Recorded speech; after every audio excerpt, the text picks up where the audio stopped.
Anyway,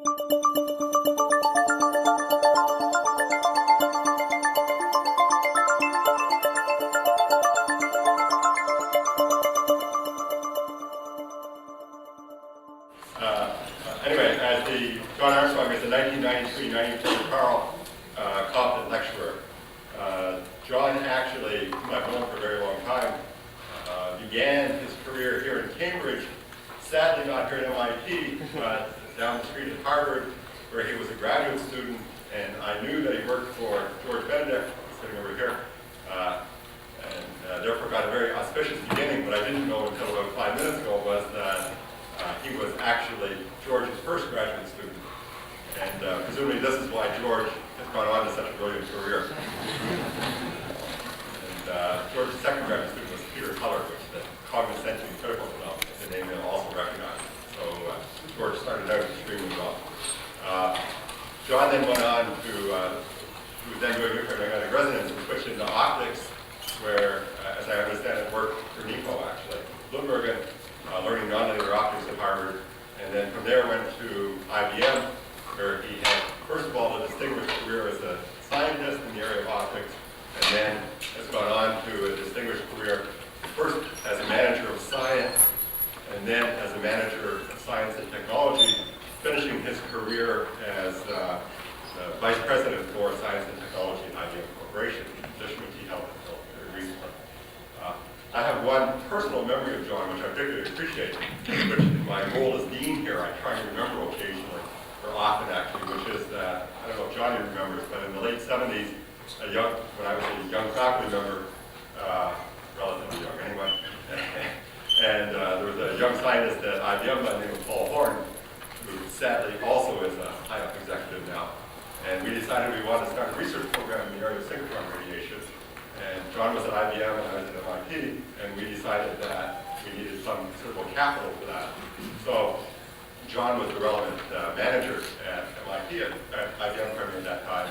I went to our co-host, who was Walter Rosenblatt, and Paul went to John, and the requisite funds became available. Then we decided that we needed some sort of formal agreement. And so I remember going down to IBM and meeting with John, discussing how we were going to get the MIT lawyers, IBM lawyers, the MIT deans, the IBM VPs together and make up this elaborate institutional agreement. And John said, whatever you do, don't do that. He said, keep all of the administrators out of it and let the scientists take care of it and it'll be fine. So we actually did just that, and we managed a very successful long-term collaboration between my group and others here at MIT and IBM, with no administrator ever almost knowing anything about the existence of the program. So I try to remember that wisdom that the deans, et cetera, should just keep out of affairs. The only sad thing about that is that our research was sufficiently successful that all of the participants are now doing administration. Anyway, so we're really fortunate to have John here. Just a little bit of history. Some of you may not know just how distinguished the series is. The first Taylor Compton Lecturer was actually Niels Bohr. And another lecturer in a somewhat different tradition, but equally distinguished, was none other than Hubert Humphrey. Some of you may remember.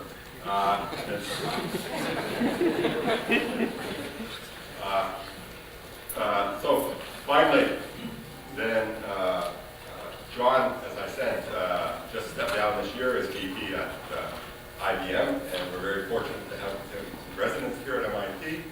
And he's already been talking with many in our community, and Lee will be available to talk to others.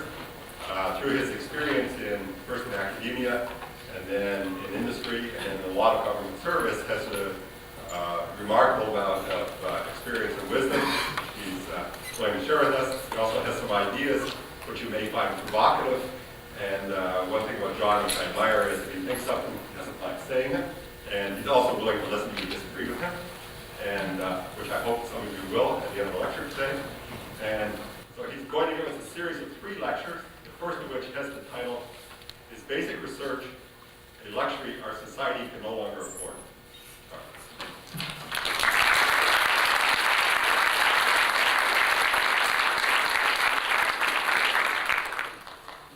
Thank you very much, Bob, for that introduction. I do indeed remember that synchrotron radiation, the start of that project. appreciated your words of introduction, and it may be that George Benedict has gone on to great things because I was his first student. But then I worried also that he may have left Harvard and come to MIT because I was his first student. Those two acts both may be possible, I suppose. Well, I am sensible of the honor that it is to be the Compton Lecturer, and I want to publicly express my thanks to President Best and to Provost Wrighton for this appointment, and to colleagues here at MIT for hospitality and interactions. As Bob said, one of the reasons that I want to give this talk this afternoon, which will be in some respects I think provocative, is that I do want to have your reactions and critique. And I propose to leave time at the end of the hour for that, but I would also welcome you hunting me up or down, as the case may be, in my office, which is 6-208.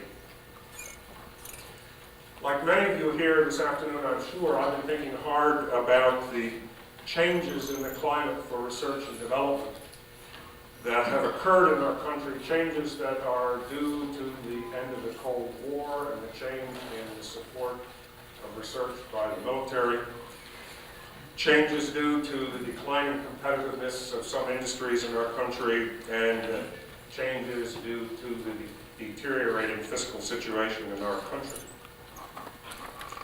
In a Regents lecture at UC Santa Barbara about 2 years ago, I dealt with the issues raised for university research by too great a rush to tie that research to industrial competitiveness. The lecture was entitled Research and Competitiveness, Problems of a New Rationale.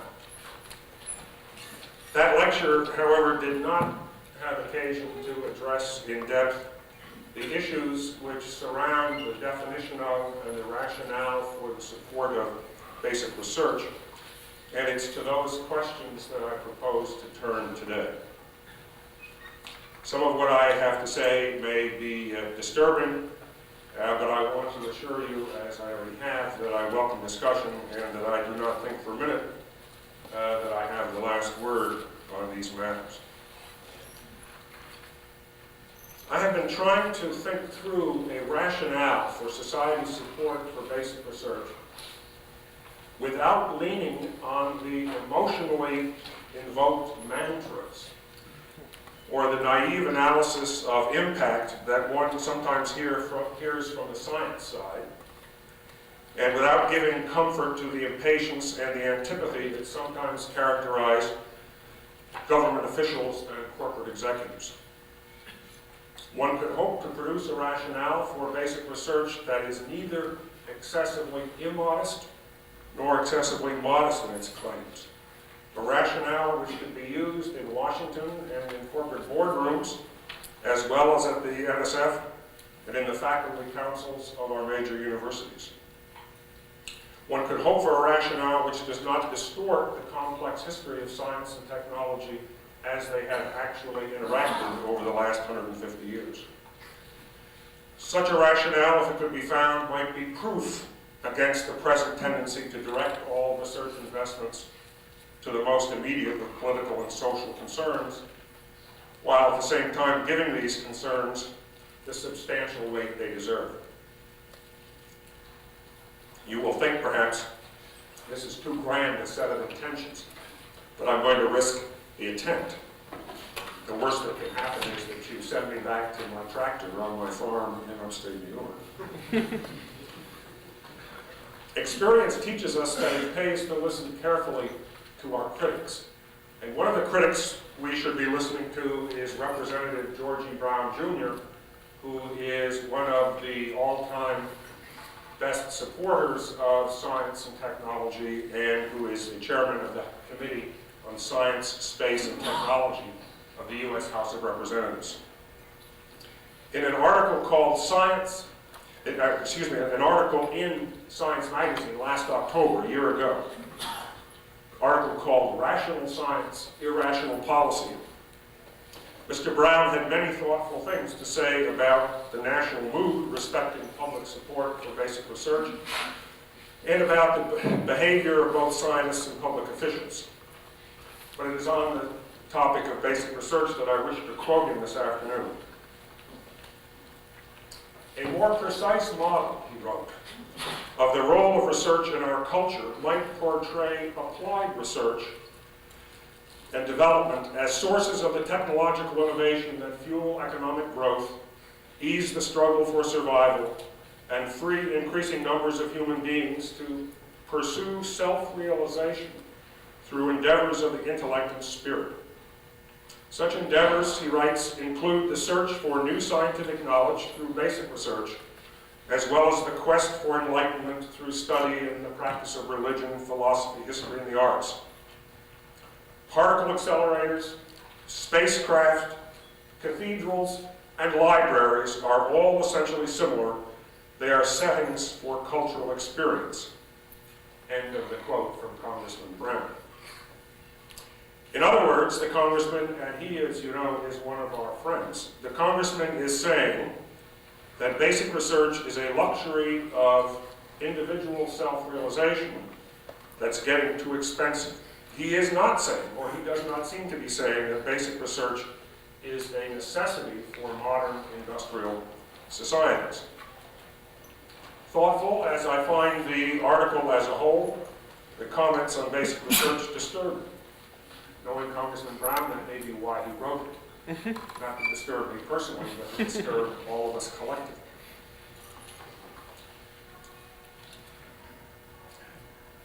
In my view, he characterizes basic research by one of its minor attributes, namely the deep satisfaction, sometimes expressed by well-known scientists, that accompanied their important new insights into nature.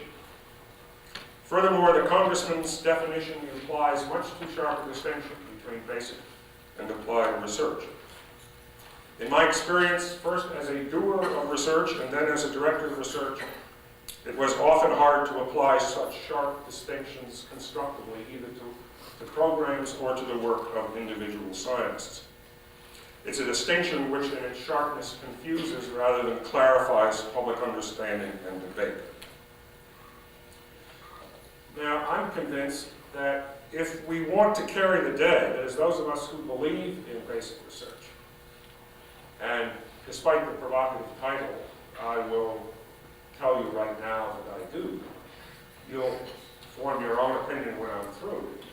But for those of us who believe in basic research, if we're to carry the day against those who want to turn all serious investment to the short term, we need to examine, among other things, our own culture, our own hang-ups, if I may use that term, and motivations, and our own often unexamined notions of basic research. The very concept is under a cloud today in many circles. We need to dispel that cloud if we are to answer that basic research is a necessity, not a luxury. We also need to clear away some semantic underbrush from the term strategic research. But whether or not basic research is a luxury, and if not, how much of it our society can afford, are two different questions. And we'll have to keep both in mind as we proceed this afternoon, and I will try to deal with both. Now, one of the things George taught me was to put the most important things up front. So I'm going to summarize, before I give you the argument, I'm going to summarize it for you in a set of intentionally oversimplified assertions. First, technical sophistication is a necessary but not sufficient condition for a modern developed society to achieve its goals. Second, a vigorous set of research institutions is a key ingredient in many fields for helping a society to achieve technical sophistication. Third, world leadership in basic research is neither necessary nor sufficient for the achievement of strong economic growth and other national goals, at least over periods of many decades. A hush comes over the audience.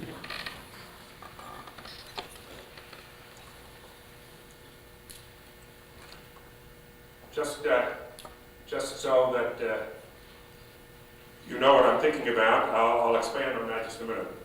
The U.S. became the country with the highest rate of productivity growth and the highest absolute productivity in the world in the latter half of the 19th century and early 20th century, long before we became world leaders in basic research. Japan has done likewise with respect to productivity growth since World War II, without having yet become world-class in most areas of basic research. There are other examples, but they show that world leadership in basic research is not necessary for a society to achieve important goals. That it is not sufficient is almost too obvious to require discussion.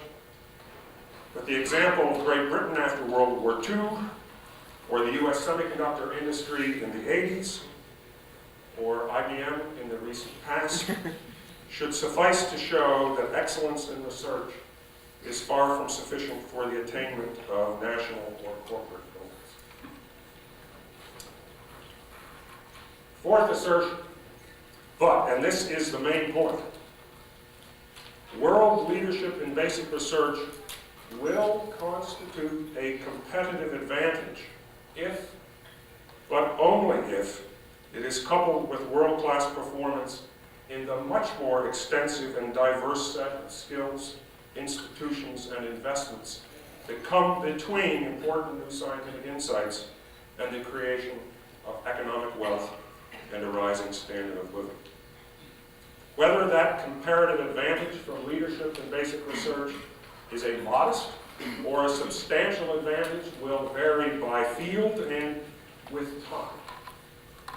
But overall, it will be a comparative advantage we would be foolish to forego in a world where the economic competition is getting fiercer and fiercer all the time.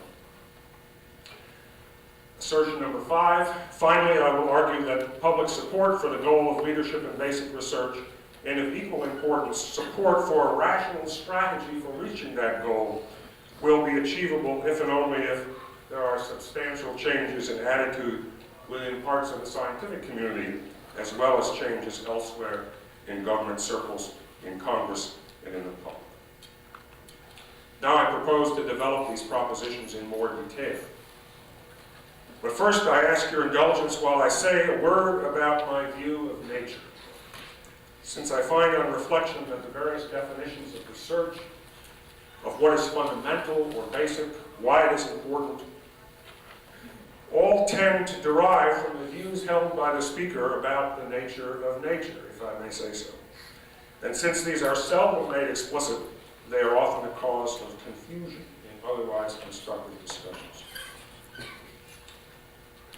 For my part, I am persuaded that God did not make the world according to the funding categories of the National Science Foundation, or according to the departmental structure of U.S. research universities, or even according to the priorities of the current Congress and administration.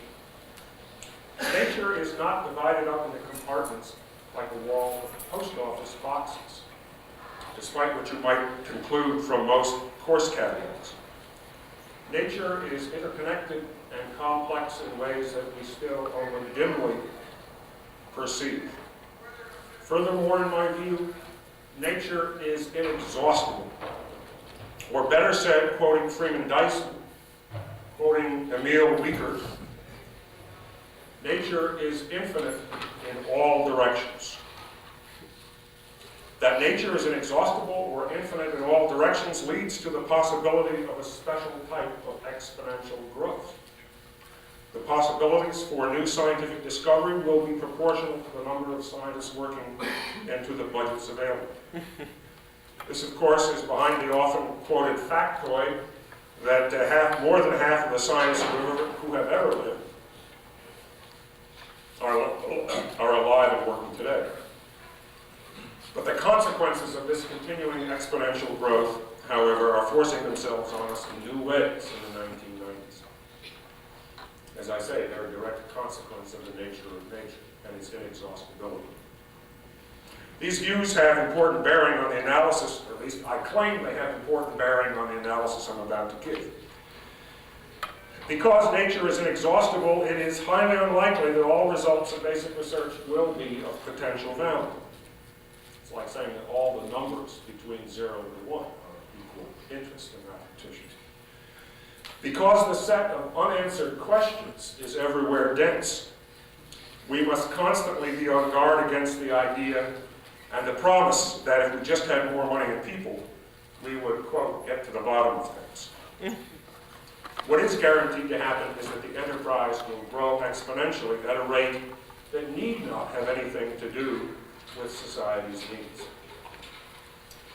Yes, the set of unanswered questions is everywhere dense in my view, but that is not any justification for giving up in our quest to understand nature or for despairing of the utility for mankind of much of what we do. It does, however, tend to put us in a somewhat different perspective. The next thing I want to do is give you my definition of basic research. As background, I could, but will not for lack of time, describe what I have found by listening and observation are the interesting set of implicit, not thought out definitions of basic research used by many scientists. Perhaps you'd like to return to that in the discussion period. But I choose to define basic research by what it is, not by what it is not. Moreover, I choose to place emphasis at least as much on results as on process. Basic research, in my view, is research that leads to new understanding. That's the key word, understanding of how nature works, how things are interconnected, and what are the explanations of things. Applied research, on the other hand, may usefully be defined as research aimed at making something work.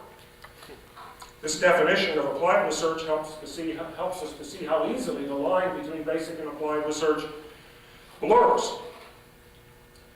since it is an often useful strategy in making something work to understand some aspect of nature's working.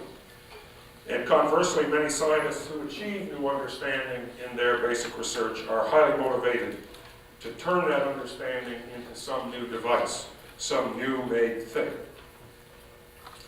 Incidentally, I do not favor the term curiosity-driven as a synonym for basic research, or even as part of the typology of basic research. First, it conveys an air of frivolity to too many taxpayers and congressmen, but more importantly, in my view, it is not as near the mark as the phrase understanding-driven. Now, from this vantage point, it's easy to be clear, in my view, why basic research is important to a country or to a company. Why, in fact, basic research is not a luxury. The importance of basic research stems first from the fact that from time to time, it discovers or creates vast new possibilities for achieving society's goals. It is also of value because much more frequently, the smaller understandings achieved allow advances or improvements in existing technologies, methods of health care, productivity, and benign treatment of the environment. Of course, having said that, we still have not yet dealt with how much basic research society should afford itself. This view of basic research is much different than the view that it is primarily a type of self-realization or cultural activity. Where might Congressman Brown have gotten that idea? Perhaps he is taking at face value the claims of some parts of the physics community to have an exclusive franchise on fundamental research. A claim which all too often, whatever its merits, and it has some, is allowed to blur into a claim to exclusive franchise on basic research. If so, we should openly acknowledge that the phrase basic research has been stolen, and we should insist on getting it back. Now, we also need to add to the discussion that despite this notion that the defining characteristic of basic research is new insight into nature. We should recognize that society values basic research primarily for the possibilities of control and exploitation that it affords, that it sometimes affords. Thus, a company supports research, basic as well as applied, in the expectation of a competitive advantage for the corporation. All other reasons are decidedly secondary. And the company uses this expectation of competitive advantage, along with its insight into the future likely course of its products and markets, to choose which areas of research are prudently viewed as good bets, as good investments, in a word, as strategic. That's what a company expects from research, including basic research. The nation expects better health, secure defense, and a rising standard of living in an environment that has not been unnecessarily harmed or altered. Research that can reasonably be expected to contribute to these goals, including understanding-driven basic research, is what I and the National Science Board Special Commission on the Future of the NSF mean and meant by strategic research. There's a lot more that needs to be said about strategic research, and I will return to that in a minute. But I'd like to make some other remarks that perhaps put basic research further into context as one of the several methodologies by which startling new discoveries may be made and new insights obtained. The other major way by which new insights are occasionally obtained, in fact, I would say 30 to 40% of the time, is as an unexpected byproduct of applied research. In the course of trying to make something work, it occasionally happens that questions are implicitly put to nature which call for unexpected and exciting insights. Two of the many possible examples are the discovery of radio emission from the heavens by Carl Jansen and the discovery of the 3-degree Kelvin cosmic background radiation by Penzias and Wilson. As I'm sure you know, both of these wonderful discoveries were made in the course of very applied directed research. A further remark that helps put the discussion of basic research into context is the following. Even in areas where new research can lead to new products, to increased productivity, to the achievement of society's goals, getting the R&D right, so to speak, is not more than 3 to 5% of the job. There's at least 20 or 30 times the effort required in a whole complex of other activities: development, manufacturing, market development, marketing, financing, advertising, pricing, all of which have to be done competitively. That is, quickly and well, if there is to be any lasting competitive advantage to the company or the nation which supported the research in the first place. We have a failing that we share with the rest of our fellow human beings, which is that we tend to overstate the importance of what we do. There are many cases where the new insights from basic research are not 1/1000th of the job. Now, we have not only to understand the importance of these other activities, but also to give them a degree of respect, which is all too rare for us to do. What we do will, in the final analysis, not really help those whose tax dollars support us, unless these other tasks are done in a world-class way. In addition to understanding and respecting this, there may be other ways in which we scientists might help, and I will return to this subject in my third Compton lecture, entitled, What is a Science PhD For? By the way, the observation that getting the R&D right is only a small part of the job is helpful in putting this question in front of us how much should be spent? In a word, how much research is too much? Now, I had to think long and hard before I even put that question before you, on the grounds that that might lead to my immediate expulsion. A corporation should not, over the long term, invest more in R&D than it can successfully turn into added value for its customers and shareholders. Limitations in the ability of the firm in the non-R&D arena may limit what can be capitalized on from R&D. Or it may be that the marketplace is such that it is no longer, conveys an advantage that it may once have done to be a leader in R&D. Thus, a poor guide for a company, and I think for a country, is to spend as much as you could possibly afford. Better to make sure, or I won't say better, I would say it is just as important to make sure that the other 95% of the job is in good hands and under control, and it is, as it is, to worry about, at this point, further increases in R&D. Now, I'd like to come back to the notion of strategic research, which is in great need of clarification. It is not a category which is primarily of interest to the doers. It is a category of interest to the supporters of research. You recall that strategic research is research in scientific areas which are good bets to be helpful in reaching agreed upon goals, whether of a country or of a corporation.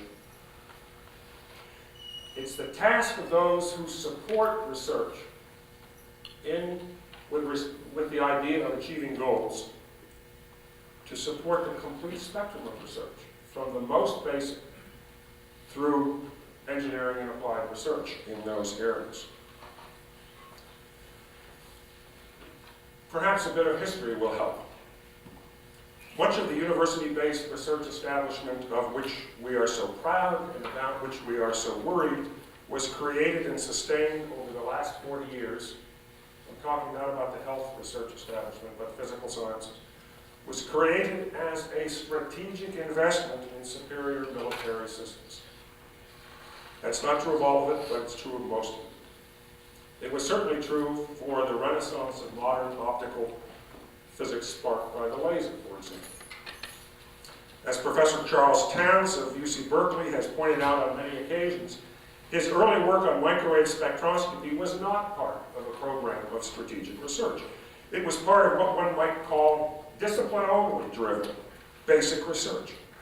But once the microwave maser had been invented and demonstrated, even though at that point quantum electronics was still really in its infancy, it was clear to the sponsors that they should increase their support for basic research in quantum electronics because it had become a very good bet indeed that there would be applications of real value to the military. It had become strategic research, almost from the word go.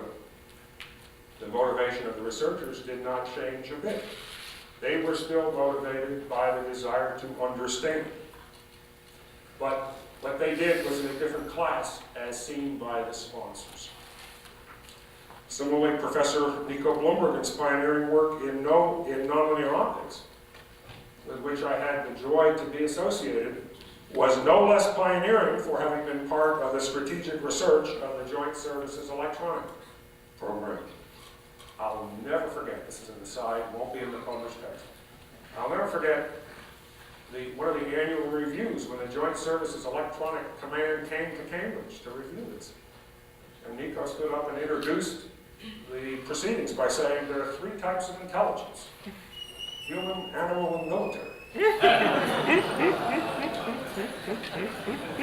But those who supported him and others came to see that there was a high likelihood that many useful things would come out of this exciting new and rapidly expanding field. They backed those hunches with support for strategic basic research.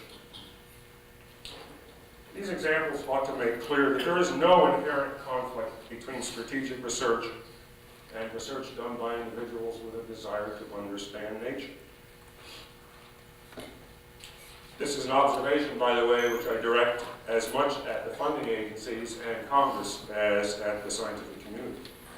Moreover, since strategic research includes the entire spectrum, from basic to applied, there should be no reason to talk as if the standards of peer review or quality expected, or the participation of top researchers will somehow be less in strategic areas than in discipline-only driven areas.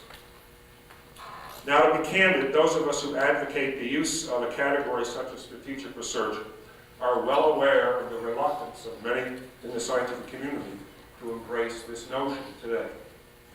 We're also aware of the real difficulties to be faced if one takes this category seriously and tries to use it to shape debate and policy. I propose to deal with the fear first and the difficulty second.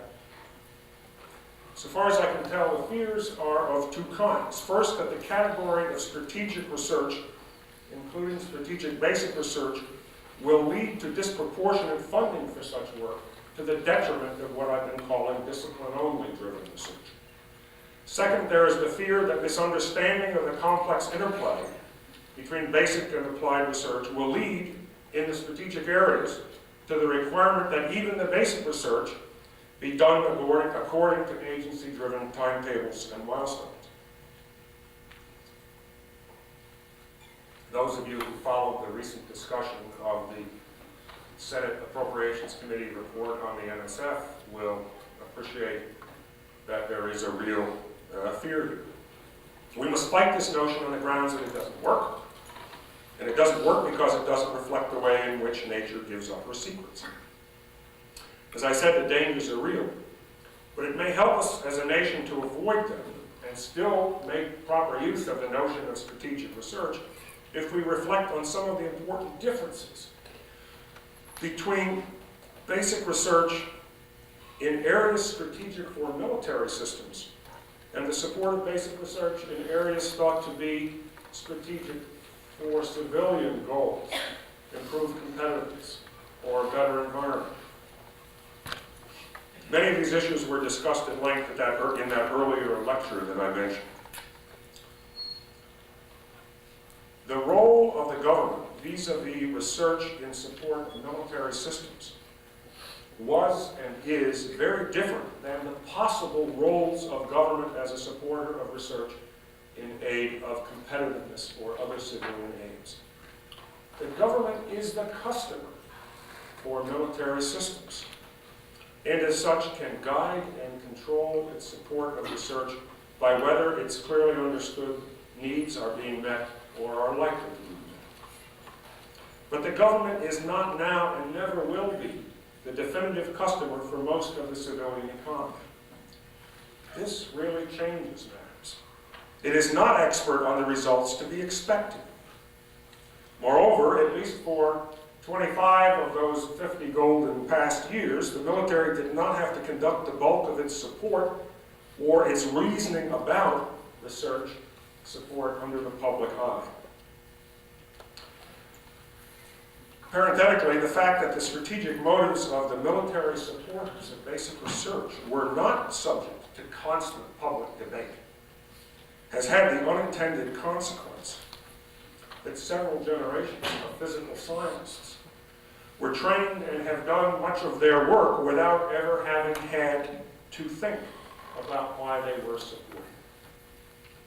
That, of course, has changed dramatically in the last 2 or 3 years. Another key point from that earlier lecture was to point out that deficiencies in U.S. industrial competitiveness have almost nothing to do with lack of speedy technology transfer from university labs or government laboratories. Lack of competitiveness stems from failures of investment, lack of attention to low-cost manufacturing, lack of attention to training, to many other factors which are failures of corporate management or failures of macroeconomics or both. These will not be cured by better technology transfer. By the way, the overwhelmingly, and I say this as a long-time user of the product of the university, the overwhelmingly most effective mode of technology transfer from the universities to the civilian economy is via the trained students which you send out each year. By the way, the lack of that mechanism is why I have almost no hope for real value in technology transfer from the national laboratories. Unless we turn them out with 2 years pay, so to speak, we are not going to get what they may have. That remark further drives the nail in the coffin of any hope I might have had ever to have a job in Washington. So there are these important differences in how the government must approach strategic research for the civilian economy compared to what worked so well during the Cold War for strategic research in support of military systems. And part of the distress that we all feel now is due in part to the fact that the consequences of these differences have not really been digested in the way either that the scientific community approaches the new strategic research or in the way that the funding agencies and the Congress support. The other major fear caused by the phrase strategic research is that it will lead to the withdrawal of funding from areas of research not described as strategic. There's a real danger here as well, but it can be confronted and I believe managed, though the argument is subtle and will need a great deal of explanation, illustration, and repetition. As I've already said, I believe it is possible to pick out areas of basic research which are a good bet in helping society to achieve its goals, say in environmental remediation, but in many other areas. But it does not follow that because we can pick areas which are good bets, we know what areas of science are not relevant. We may be able to conclude, in fact, I have concluded, that certain areas are very long shots indeed, but it is the height of arrogance and folly to make that decision about all of the so-called non-strategic areas. Were we to do so, we would be voluntarily and perversely cutting ourselves off from likely sources of assistance. A further reason why it is prudent to keep many of the discipline-only driven fields healthy and vigorous is that they contribute to the health of the whole, and in particular to the health of the so-called strategic areas, including the basic research in those areas. This is another consequence of the fact that nature is not, in fact, very well described by the categories of our conventional scientific disciplines. However, this argument, and I expect we'll all want to make it, this argument would be much stronger if we science had a culture which was more encouraging of individual movement among individual disciplines, a point I'll come back to in the third lecture. But the main reason for vigorous support of the non-strategic areas is that we cannot know what is not relevant.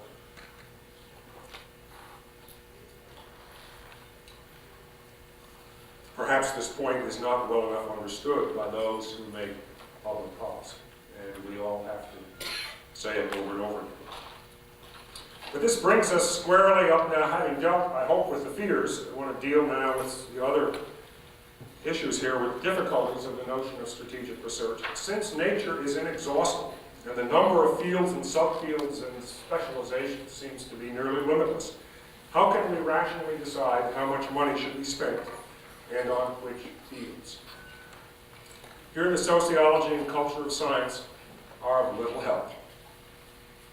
And it is here we may have to make some changes in expectations.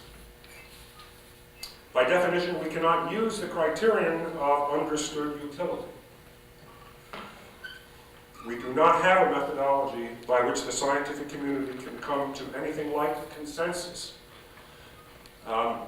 in recommendations to those who make public policy. That inability, I fear, severely compromises our ability to say convincingly to those in public office that basic research is a necessary part of the achievement of our national goals, even in areas outside the strategic areas, and that it is a necessity, not a luxury. As you will be aware, some of our colleagues give a simple answer. support all fields to the extent that their members will feel themselves well cared for. I hope you agree that this is not helpful. It isn't now, it never was. Now, the National Academy of Sciences, the National Academy of Engineering, and the Institute of Medicine have recently issued a report from their Committee on Science, Engineering, and Public Policy, which begins to deal with these difficulties. It is called Science, Technology, and the Federal Government, National Goals for a New Era. And I commend that report to you. By the way, Phil Sharp was a member of the committee that wrote that report. It recommends that it be a U.S. national goal to be among the leaders in all major fields of science, and a clearly outstanding leader in what I've been referring to as strategic areas. In their language, we should be the clear world leaders in those areas of science which may reasonably be expected to contribute to economic growth, health care, national security, and environmental protection. The report goes on to recommend a process of comparative international assessment to determine who is in the lead in all major fields, along with an analysis of what is required to achieve or maintain the lead in areas deemed crucial to national goals. The report also suggests that these comparative assessments would turn up fields of science in which we are over-investing from the point of view of achieving national goals. Presumably, the results of the assessments would be of the following type. To the supporters of research, one would say, for example, our performance in field A is not of the first rank, but it needs to be to help achieve our national goals, so its funding must be sharply increased.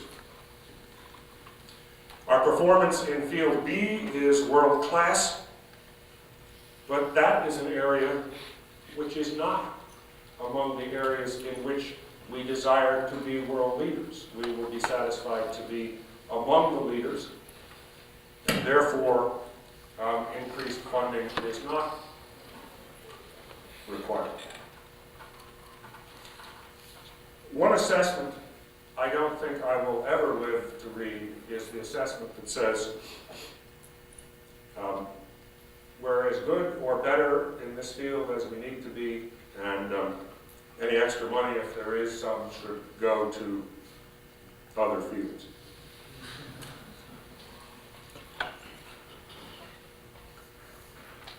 However, such an assessment would be a rational outcome of this process, in my view. However, I doubt the ability of the current culture of science to support such a rational undertaking, at least as long as it involves decisions to reduce funding in some areas. But the scientific enterprise in the United States is so large in absolute terms and so successful in most of its parts that the inevitable result of most assessments will be that we are among the world leaders. And since we have the world's largest economy, it is appropriate that we be among the world leaders in most areas. So we will have achieved part of these new national goals. Assessments will be required, however, to make sure we do not slip. The crucial, and I think what would be a convincing step for the scientific establishment to take, and which would help counteract the view that we are just one more special interest and one more particularly adroit set of special pleaders, or perhaps not too adroit special pleaders, would be to find ways to agree on the fields which are strategic, which I don't think should be so hard. And then we will have to find ways to agree upon the discipline-only driven fields, which should be supported, keeping in mind that some fields will generate insight and train young scientists much more economically than other fields. To do this, we will have to give up the view held by many that basic research is all of a piece, that distinctions cannot and should not be drawn, and that one should spend whatever it takes to exploit all of the good scientific opportunities. This is a serious and important agenda in public policy. An omission in the goals for a new, in the report that I've been discussing, in my view, is any discussion yet of who in authority should call for these assessments and who will own the results in the sense of expecting to act on them. But I believe it's a worthy direction for the nation. If pursued and if successful, it will allow us to answer with conviction. Leadership in basic research is not a luxury. It is a potential comparative advantage for the country that at the same time does a world-class job at all the other processes by which new insight is turned into societal value. Moreover, we would have a rational way of allocating support for basic research not only in the strategic fields, but also in the other areas of discipline-driven science whose health is important to the whole, and from which experience has taught us may come unexpected contributions to the national welfare. I hope you agree that these are goals worth pursuing. I thank you for your attention, and I will be glad to respond to comments and answer questions. Thank you.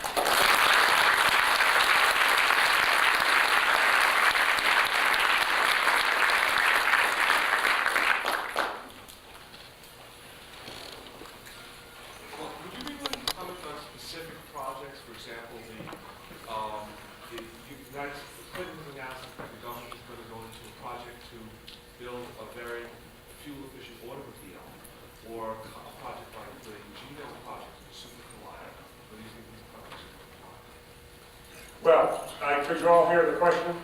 They were some of the canonical questions. But serious questions and very much to the point. What is my view of the idea that the government should band together with the big three automakers and work on a much more fuel-efficient car? And then in the same question, my view of the Super Collider and the Human Genome Project. Well, I'm enough of a tabletop scientist or small science scientist to be skeptic, and I'm enough of a skeptic about the government, so that I believe that the government has to be very careful about intervening in a major way in the civilian economy, which your first example is. The example of Semitech, which some of you will be familiar with, is my idea of how the government ought to do this. Basically, and it's hard, it'll be hard to get away with 2 or 3 more times, but basically what happened was the industry got together and said, we need to work together, first of all, and we need government support in improving manufacturing technology for semiconductors. We'll put up half the money. We would like you to put up half the money, ARPA. And by the way, we in private industry will entirely determine the research program. If I don't think that's going to characterize the fuel-efficient car. There are already timetables and milestones. So this is an example of what I meant by saying that since the government is not really the market maker, it's difficult for it to know how to intervene. In the matter of the Super Collider, first of all, this is not a field in which I'm an expert, and there are certainly many at MIT, I don't think probably some of you here who are. I fear we have gotten ourselves into a situation where we're damned if we do and damned if we don't. To push it through at this point is going to cause very great harm to the cause of science that I've been discussing here generally. For it to disappear in flames will have another sort of very bad effect, I think, on the scientific side. It was folly, in my view, to make this a national.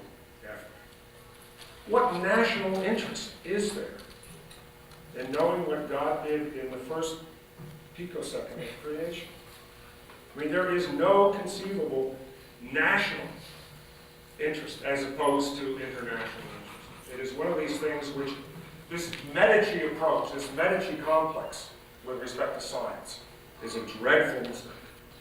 And we're paying for it. And all of science is paying for it. About the human genome, I just don't know. I don't know enough about it. It's hard to believe that all that knowledge won't be damn useful. But whether there are alternative ways to do, I don't know. In your description of the National Academy of Sciences report, it sounded as if you're advocating the funneling of funding to islands of mediocrity. Pardon me? It sounds as if you're advocating the funneling of funding to islands of mediocrity, and that the worse you make your area look, the more money you'll get. And who exactly, which people, which individuals are going to receive that money? Well, thank you for that clarifying question. That was not, I certainly didn't intend that, and I assure you that this eminent committee, the Cozy Pub Committee, Committee on Science, Engineering, and Public Policy, did not intend that. You see, what's implicit in your, well, let's put it this way, it is implicit that they say in areas that are important to the nation, if we are not doing well, we should. Now, I would not choose to characterize that the way you did, and I would not suggest that it is wise to characterize that the way you did. First of all, I don't believe there are any areas that will be found to be strategic in the sense that I spent so much time talking about, in which we are mediocre. There may be something, I mean, there isn't much in which we're mediocre. But, damn it, the public's paying for it. And if there are areas of science that can reasonably help us achieve our goals, and for whatever reason, disinterest, disdain, or underinvestment, we have not been working there, we should. I'm sorry, but who will the money go to? If an area... It ought to go to the best damn... It ought to be allocated in the same way you allocate anything else. And that will achieve an improvement, you think? Do you believe in peer review or not? Quite frankly, my observation, and this is meant as a friendly comment, is that if you establish the budget, they will come.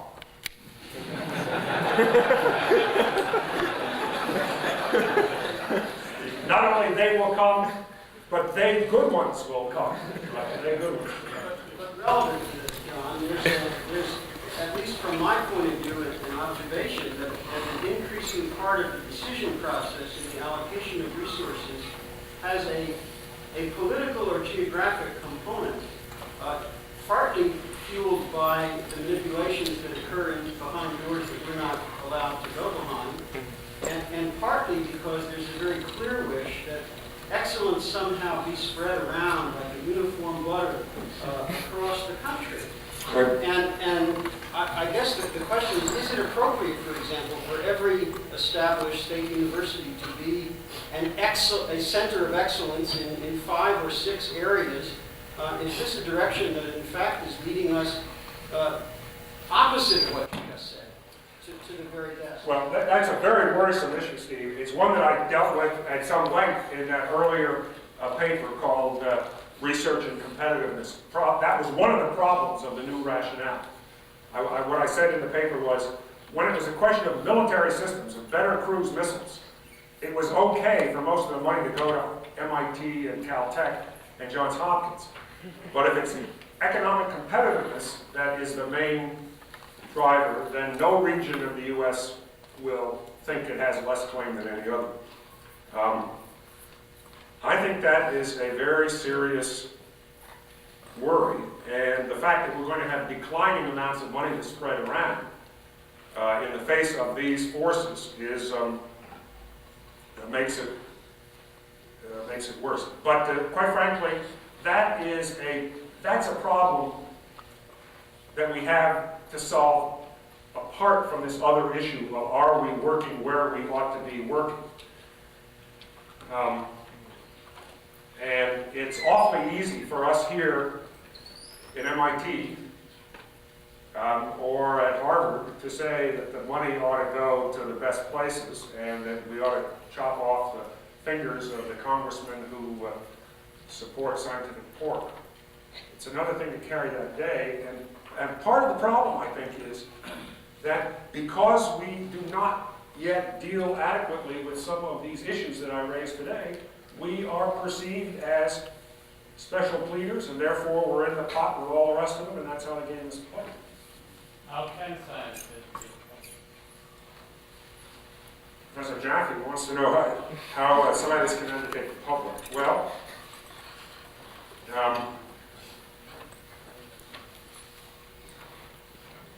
I'm tempted to say, come to my third lecture on what is a science PhD for. Because that's part, that is, I think, part of the answer. Many of you know that better than I do. That's what I've been trying to address here today. Was ambitious enough. I've been trying just to say, within the family, so to speak, what are the things that we ought to be sort of reassessing and thinking about? What it will take to improve the scientific literacy in a dramatic way, you know as well or better than I do, I'm sure. John, it seems to me I like your analysis a lot. There's a lot of rationality to it, but there seems to be one gaping hole in the whole story. Okay, Paul.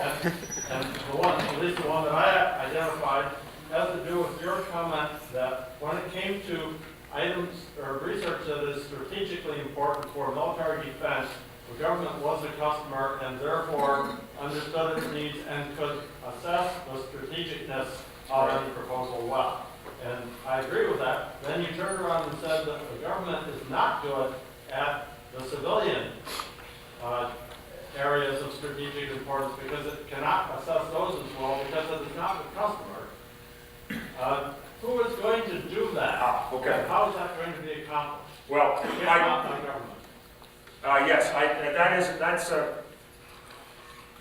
very important point in this logical argument. And I was rushing towards the end, but I did, in fact, in my text have something to say for that.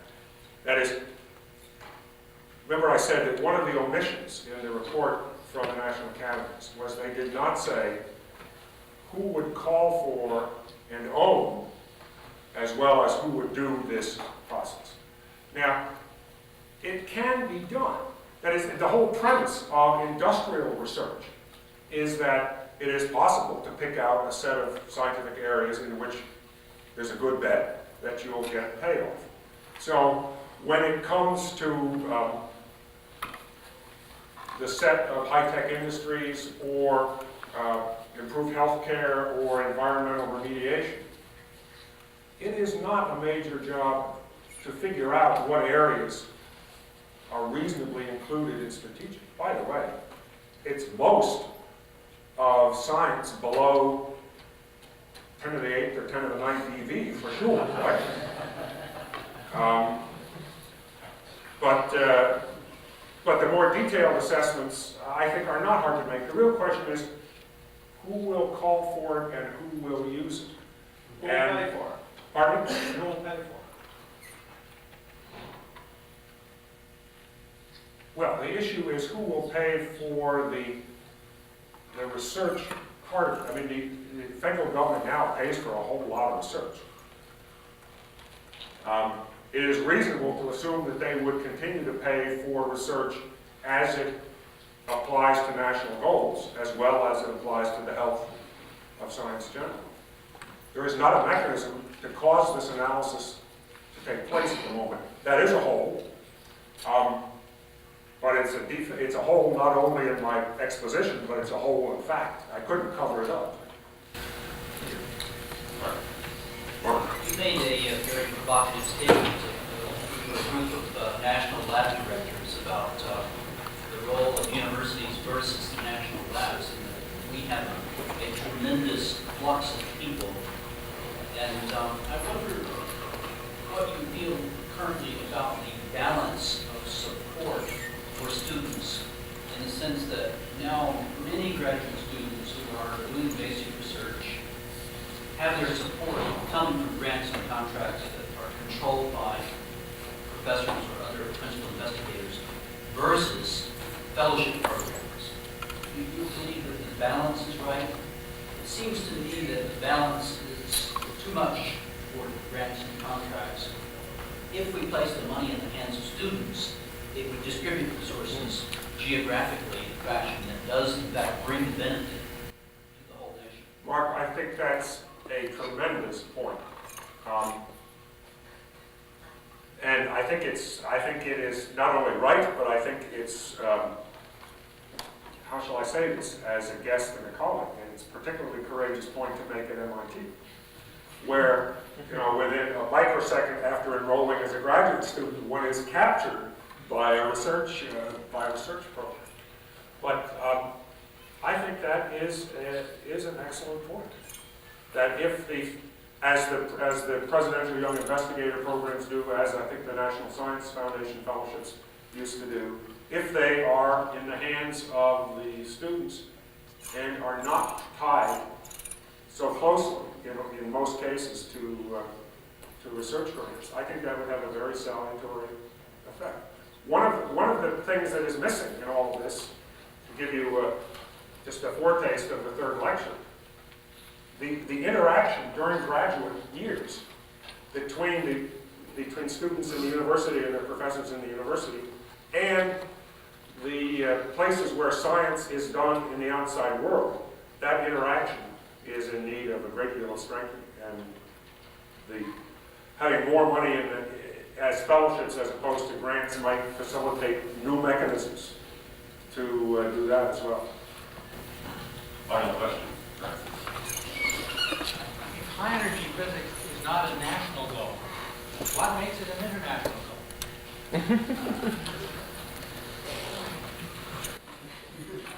goal? Well, it seems to me that let's put it this way, it really is interesting. It really is fundamental. It doesn't exhaust basic research, but it certainly is fundamental. I think the probabilities of any sort of effective spin-off at these extreme energies are remote, but if shared widely enough, and if done if shared widely enough, I think it is a reasonable goal for some of our research. As I say, there's no reason to make it a matter of national pride or urgency. But I don't think that's equivalent to saying that we should turn away from it. We've just gotten ourselves into an untenable position. But I don't think we need to throw the baby out with the bath. Oh, the last question, but actually I'd like to ask one. Well, Dean, One fundamental concern I have in this factorization into discipline-oriented research and strategic research is that, for example, I think 25 years ago, molecular biology would not have been considered strategic research.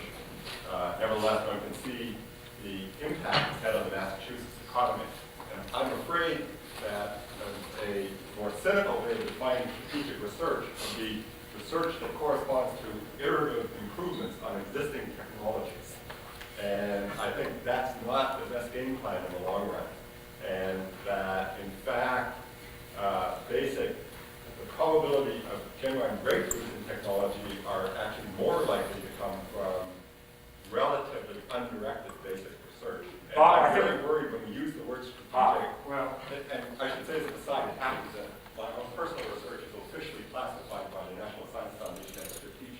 I never doubted it. I never doubted it. But I'm very worried when we use these kinds of words that we'll end up with all of the funding going into strategic research and the kind of research that's really going to produce a breakthrough in the economy getting very little of its share of the economy. I understand the issue, and I dealt with it at length in my remarks. And I guess what you're saying is that you don't believe in our ability to successfully manage that distinction And you may be right, but one of the points of my lectures was that if we have no conviction about this or don't understand it, it's hopeless for the world at large. So I don't think we have a choice. And to say, well, there's this danger, and there is this danger, and not say, by God, I can do just as basic research in a strategic area as somewhere else, and by God, the health of the whole depends, for the reasons that you know and that I said, on the health of these other areas. If we can't speak with enthusiasm and conviction about this, we're in very serious long-term trouble. So I would say, you know, we got to all whistle in the dark a little bit more on this subject and get our convictions up. That was the last question. Thank you very much.